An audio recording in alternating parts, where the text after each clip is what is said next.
Good day, everyone. My name is Charmin Del Castillo. And I am Joan Benitez, and we are going to discuss the teacher and the community and the teacher and the state. First, the teachers and the community. The teachers are apparently the most important individuals of a community or society. By educating, they are setting the young minds for progress, success as residents or citizens, and inspire them to do better and prevail throughout everyday living. What are the roles of teachers in the classroom? First, teaching knowledge. Second, creating classroom environment. Third, role modeling. Fourth, mentoring. And lastly, look for the signs of trouble. Teaching knowledge.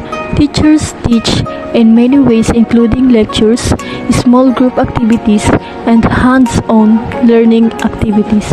Teachers are given a curriculum they must follow that meets state guidelines. Creating classroom environment. An environment set by the teacher can be either positive or negative.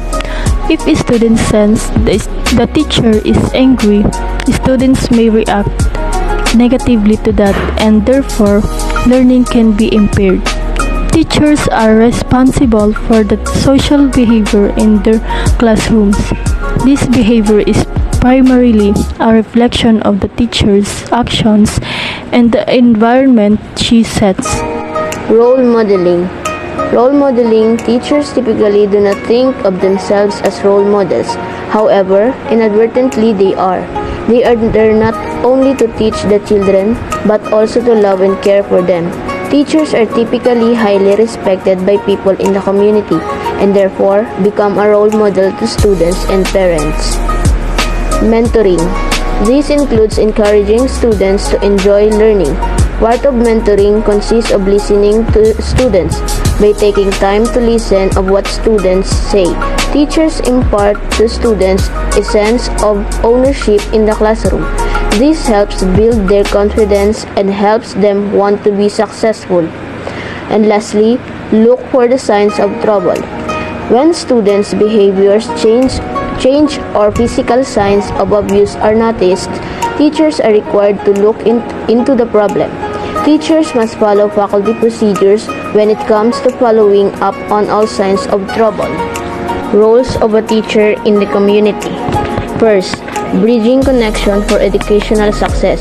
Second, developing human resources. Third, directing community initiatives. Fourth, providing community-based teaching and learning. And lastly, addressing neutrality. Connection for educational success. Teachers link together students, other teachers, school administrators, families, and community members to foster the learning success and healthy development of their students. Developing human resources. Teachers feed moral values into society and double up as its educational foundation. They build the nation by shaping the people who make it up. Directing community initiatives. Teachers takes the initiative to provide leadership in order to effectively engage in community initiatives for religious, spiritual, cultural, fiscal, and civic betterment. Providing community-based teaching and learning. Learning activities in a community context, course content and assignments connected to activities in the community and faculty oversight. Addressing neutrality.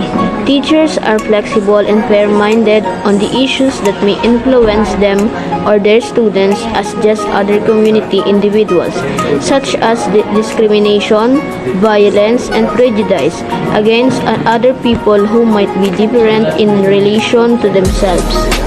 The teacher in the state. According to Johannes, the foundation of every state is the education of its youth. Teacher is a person who facilitate or educate or guide someone who needs to learn knowledge, information, and skill, and such.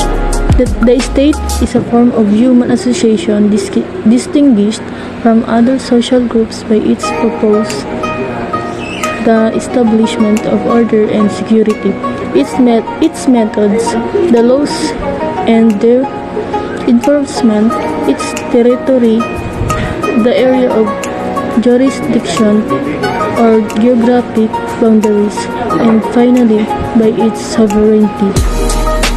Code of Ethics for Professional Teachers. Article 2. The Teacher and the State. Section 1. The schools are the nurseries of the future citizens of the state. Each teacher is a trustee of the cultural and educational heritage of the nation and is under obligation to transmit to learners such heritage as well as to elevate national morality, promote national pride, cultivate love of country, instill allegiance to the Constitution and for all duty, constituted authorities, and promote obedience to the laws of the state. Section 2.